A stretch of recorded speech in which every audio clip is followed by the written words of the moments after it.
In the middle of the Cold War, across remote stretches of the northern United States, the Air Force kept ballistic missiles and B-52 bombers on constant alert. On the night of October the 24th, 1968, at Minot Air Force Base in Minot, North Dakota, Airman First Class Mike O'Connor was dispatched to make a routine repair at one of the missile sites. We made our turn to come down the road to the missile site, and out of the corner of my eye I observed what I thought was a farmer's yard light, but it looked awful bright. As we proceeded down the road, the object appeared to lift off the ground and parallel us down the road until we came to the missile site, at which point we got out of the truck and it just kind of hovered there. Staff Sergeant Bill Smith was in charge of security for 10 nuclear missiles. That night he reported seeing strange objects. These objects would rise, they would speed up, they would slow it down, they would hover, they would dart very quickly one way or the other. We were just not really sure that these were things that we could explain. The Minot control tower diverted a B-52 to investigate. Captain Brad Runyon was the B-52's co-pilot.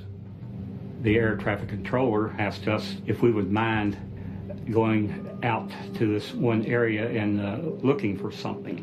I was curious, and I said, well, what are we looking for? And they said, well, you'll know it if you find it. The navigator on the B-52, Captain Patrick McCaslin, suddenly identified an object on his radar screen. I saw a return, faint one sweep, bright the next, large, off our right wing, 3 o'clock, at about 3 miles. And at that point, I asked the radar navigator to turn on the camera, which would then take pictures of whatever was on the radar screen. These pictures of the radar screen show the object flying in formation with the B-52. This thing was climbing out with us and maintaining the same heading we were. That was unusual. But what really watered my eyes when this thing backed away and allowed us to turn inside of it. When the object suddenly disappeared from the radar, the bomber turned back to find it.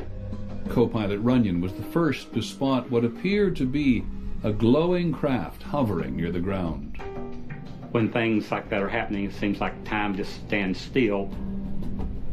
My estimate, overall object was a minimum of 200 feet in diameter, and it was hundreds of feet long. It had a metallic cylinder attached to another section that was shaped like a crescent moon. I felt that this crescent moon part was probably the command center. I tried to look inside the thing, but all I could see was a yellow glow.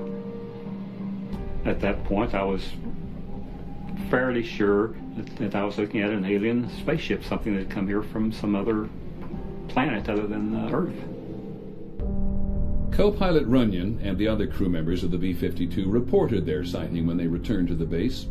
According to Blue Book's investigation, the crew of the B-52 and 16 witnesses on the ground said they saw a UFO that night. In its final report, Blue Book concluded that they were all seeing stars. None of those pilots saw a star. I know those pilots. I know what their training was.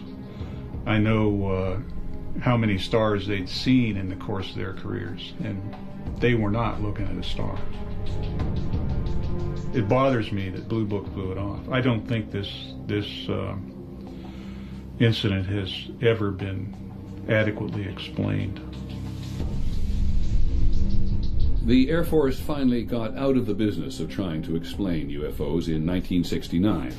It closed down Project Blue Book after an independent commission concluded that UFOs were of no scientific interest.